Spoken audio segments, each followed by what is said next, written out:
قبر میں بھی اجالا ہوگا، بعد مرنے کے قبر میں بھی اجالا ہوگا۔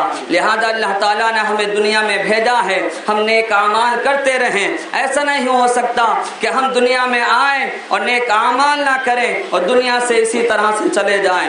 اللہ تعالیٰ ہم سب کو عمل کی توفیق عطا فرمائے۔ میں آخری بات حضرت فاطمہ الزہرا رضی اللہ تعالی عنہا، قبر جو ہے وہ جگہ ہے جہاں صرف اعمال صالحہ کا راج ہے۔ قبر وہ جگہ ہے جہاں صرف اعمال صالحہ کا راج ہے۔ اس واقعے سے میں آپ کو بخوبی سمجھانا چاہتا ہوں۔ حضرت فاطمہ الزہرا رضی اللہ تعالی عنہا کا جب وصال ہوا، صحابہ کرام آپ کو دفن کرنے کے لیے قبرستان لے جا رہے تھے، تو حضرت ابو ذر غفاری پہلے ہی قبر پر پہنچ جاتے ہیں جو تیار کی گئی تھی، اور قبر کو مخاطب کرتے ہوئے ارشاد فرماتے، قبر تجھے معلوم ہے آج ہم تیرے حوالے کس کو کرنے جا رہے ہیں؟ تجھے معلوم ہے آج ہم تیرے سپرد کس کو کرنے جا رہے ہیں؟ یہ جنازہ ہے حضرت فاطمہ الزہرا جو بیٹی ہیں مدینے کے تاجدار، دونوں عالم کے مالک و مختار کی، جو بیوی ہیں شیر خدا حیدر کرار کی، جو والدہ ہیں حسنین کریمین جنتی جوانوں کے سردار کی۔ اے قبر آج ہم اس سات گرامی کو تیرے حوالے کرنے جا رہے ہیں۔ تو جانتے ہو قبر سے کیا آواز آئی تھی؟ قبر نے کہا تھا، اے ابو ذر غفاری یہاں حسب و نسب بیان مت کرو، کون کس کی بیٹی ہے، کون کس کی بیوی ہے، کون کس کی ماں ہے، ارے یہاں تو صرف اعمال صالحہ کا راج ہے۔ جو اچھے اعمال کر کے آئے گا وہ قبر میں آرام پائے گا، اور جو برے اعمال کر کے آئے گا وہ قبر میں سزا پائے گا۔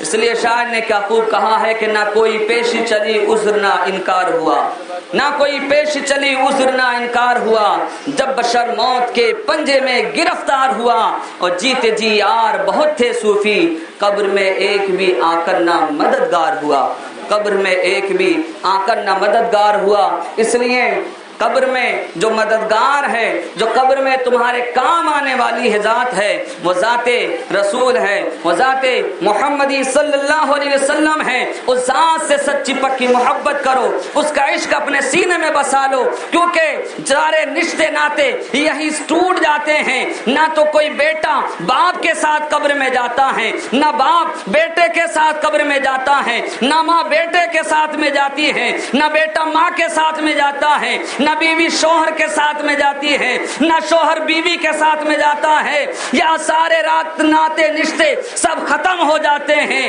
قبر میں کوئی آتا ہے تو بس سرکار آتے ہیں، وہاں پر دوست آتے ہیں، نہ رشتے دار آتے ہیں۔ قبر میں کوئی آتا ہے تو بس سرکار آتے ہیں۔ اس لیے اپنے نبی سے سچی محبت کرو، ان کے عشق کو، ان کے محبت کو اپنے سینے میں بسا لو، اسی کے ساتھ میں دنیا سے جاؤ گے تو قبر میں آرام پاؤ گے۔ حضرات یہ 40واں کیوں کیا کرتے ہیں؟ اگر وقت میں گنجائش ہو تو اس کے تعلق سے میں کچھ باتیں بتاتا چلوں۔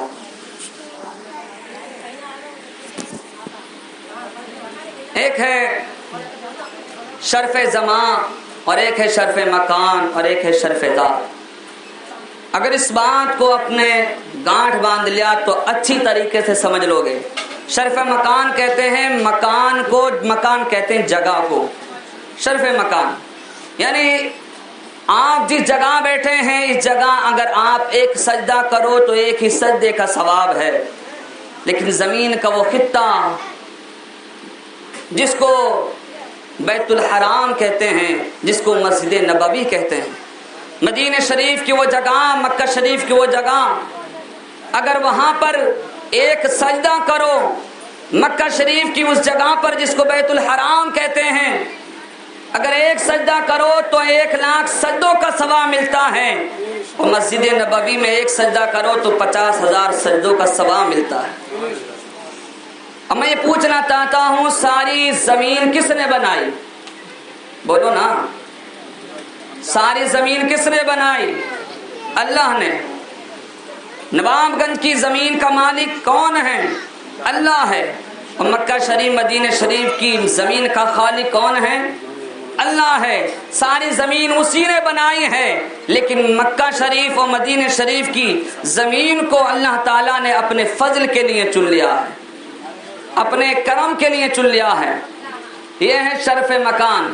اسی طرح سے شرف زمان. زمانہ وقت کو کہتے ہیں. آپ 11 مہینوں میں نفل پڑھیں تو نفل کا ثواب ہے, سنت پڑھیں تو سنت کا ثواب ہے, فرض پڑھیں تو فرض کا ثواب ہے. لیکن یہی نفل اگر آپ رمضان شریف کے مہینے میں پڑھیں تو اللہ تعالیٰ فرضوں کا ثواب عطا کرتا ہے, اور اگر فرض پڑھیں تو 70 فرضوں کا ثواب عطا کرتا ہے. تو سارے مہینے کس نے بنائے؟ اللہ نے. آپ گنتے چلا جائیں, محرم, صفر, ربیع الاول, کس سارے مہینے کس کے ہیں؟ اللہ کے ہیں. سارے مہینوں کا خالق اللہ ہے. لیکن وجہ کیا ہے کہ رمضان میں کرو تو نفل کا ثواب فرضوں کے برابر ہے, اور غیر رمضان میں کرو تو نفل کا ثواب نفل ہی ہے. تو جواب ملے گا سارے مہینے بنانے کے بعد میں اللہ تعالیٰ نے رمضان شریف کے مہینے کو اپنے فضل کے لیے چن لیا. اسی طرح سے شرف ذات. بات پوری سمجھ لیں, 4-5 منٹ کا وقت ہے, سمجھ لیں, زیادہ جلدی نہ کریں. کہیں جب بات شروع کر دیا جائے گا تو اس کو بیچ میں سے چھوڑ دینا بھی اچھے نہیں رہتا ہے, تاکہ لوگ دھوکے میں نہ رہ جائیں. جی لگا کر کہیں سبحان اللہ. تو شرف ذات, اگر نبی کا امتی جس کی رگوں میں خون رسول گردش نہ کرتا ہو, جو آل رسول نہ ہو, ایک نیکی کرے تو ایک ہی ثواب ملتا ہے. لیکن جس کی رگوں میں خون رسول گردش کرتا ہو, جو آل رسول ہو, اگر ایک نیکی کرے تو اللہ تعالیٰ اس کو دوہرا ثواب عطا فرماتا ہے. اسی طرح سے جو شریعت کے عالم ہیں ان کو بھی اللہ تعالیٰ ڈبل ثواب عطا فرماتا ہے. لیکن یہاں پر ایک بات اور اچھی طرح سے یاد رکھ لیں, جس طرح سے ڈبل ثواب ہے اسی طرح سے ڈبل سزا بھی ہے.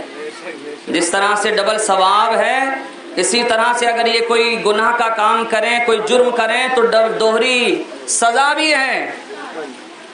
تو یہ کیا بات ہے, ساری انسانیت کا خالق اللہ ہے, ساری مخلوق اللہ نے بنائی ہے. لیکن ساری مخلوق بنانے کے بعد میں اللہ تعالیٰ نے آل محمد کو اور اپنے نبی کی شریعت کے عالم کو اللہ تعالیٰ نے اپنے فضل کے لیے چنا ہے, اپنے کرم کے لیے چنا ہے. اسی طرح سے آپ گنتے چلے جائیں, 1 سے لے کے 1000 کروڑ رب ارب خرب, سمجھے, ساری گنتیاں کس نے بنائی ہیں؟ اللہ نے. ساری گنتیوں کا خالق اللہ ہے. لیکن کیا وجہ ہے کہ 40ویں کی گنتی ایک ایسی گنتی ہے کہ جس کو اللہ تعالیٰ نے اپنے فضل کے لیے چنا ہے, اپنے کرم کے لیے چنا ہے. میں ایک مثال سے آپ کو بخوبی سمجھانا چاہتا ہوں. جس طرح سے ساری زمین بنانے کے بعد میں مکہ شریف, مدینہ شریف کی زمین کو اللہ تعالیٰ نے اپنے فضل کے لیے چنا, جس طرح سے سارے مہینے بنانے کے بعد میں رمضان شریف کے مہینے کو اللہ تعالیٰ نے اپنے فضل کے لیے چنا, جس طرح سے ساری مخلوق بنانے کے بعد میں عالم کی ذات کو اور آل رسول کی ذات کو اپنے فضل کے لیے چنا ہے, اسی طرح سے ساری گنتیاں بنانے کے بعد میں قرآن پاک میں خود شاہد ہے, حدیث پاک خود شاہد ہے کہ 40ویں کی گنتی کو اللہ تعالیٰ نے اپنے فضل کے لیے چنا ہے, اپنے کرم کے لیے چنا ہے. قرآن پاک میں سورہ مریم میں ذکر آتا ہے حضرت عیسیٰ علیہ السلام کا. جب وہ پیدا ہوئے تو لوگوں نے اعتراض کیا, اے مریم تم کہاں سے لے آئیں؟ تو اللہ تعالیٰ نے فرمایا, اے مریم تم خاموش رہنا اور میرے عیسیٰ کی طرف اشارہ کر دینا, فاشارت الیہ, تم چپ رہنا, تم اپنی زبان سے کوئی جواب مت دینا. تو حضرت عیسیٰ علیہ السلام ابھی 1 یا 2 دن کے تھے, ابھی 1 یا 2 دن کے تھے.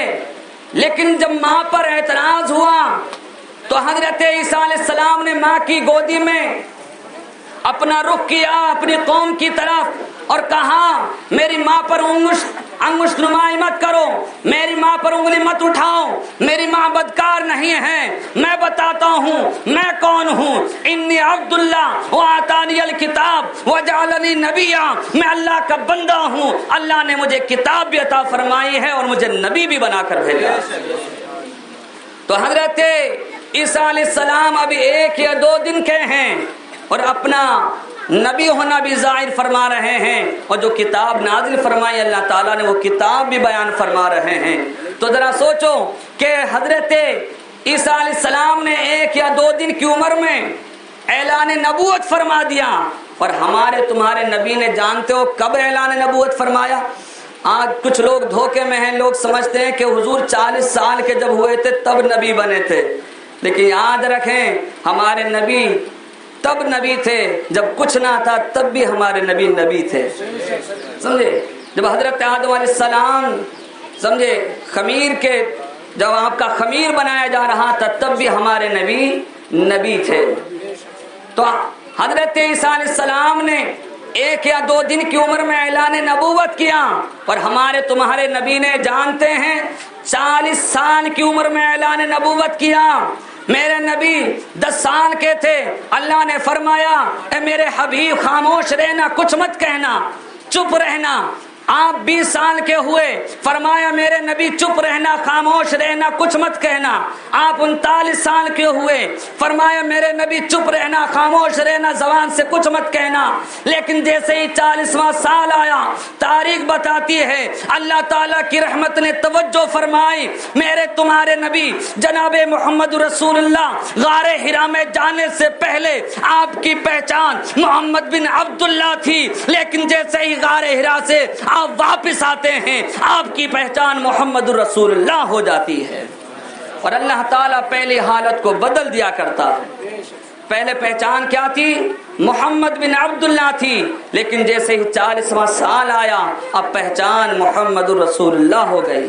اسی طرح سے انسان، ہمارے تمہارے نبی فرماتے ہیں کہ جب دنیا سے جاتا ہے تو جو نیک بندہ ہوا کرتا ہے اس کے اوپر یہ زمین کی مٹی جہاں اس نے سجدے کیے ہوتے ہیں، جہاں نیکی کے کام کیے ہوتے ہیں، وہ مٹی اس کے لیے رویا کرتی ہے، گریوزاری کیا کرتی ہے۔ ہمارے تمہارے نبی فرماتے ہیں اگر بندہ بے عمل ہوا کرتا ہے، وہ اگر جہنمی ہوا کرتا ہے تو اس کے چاہنے والے، اس کے پسماندگان، اس کے یارگان، اس کے رشتہ دار اس کے لیے دعائیں خیر کیا کرتے ہیں۔ وہ کوئی قرآن پاک کی تلاوت کیا کرتا ہے، کوئی نعت پاک پڑھا کرتا ہے، کوئی درود پاک پڑھا کرتا ہے۔ 40ویں دن اللہ کی سنت ہے کہ وہ 40ویں دن پر پہلی حالت بدلا کرتا ہے، جیسا کہ اس نے اپنے نبی کی پہلی پہچان کو بدل کے محمد بن عبداللہ کو محمد رسول اللہ 40ویں سال پر بنائی تھی۔ اسی طرح سے اللہ تعالیٰ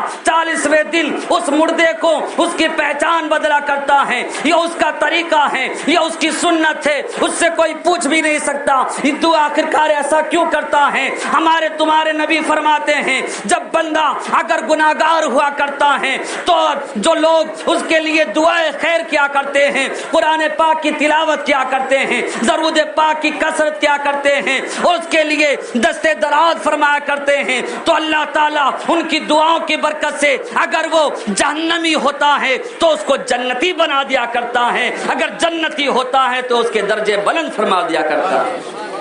اللہ تعالی ہم سب کو عمل کی توفیق عطا فرمائے اور ہمیں اپنے بچوں کو اس طرح سے بنائے کہ تاکہ ہمارے بچے بھی ہمارے جانے کے بعد میں ہماری دعائیں خیر سے یاد فرمائے۔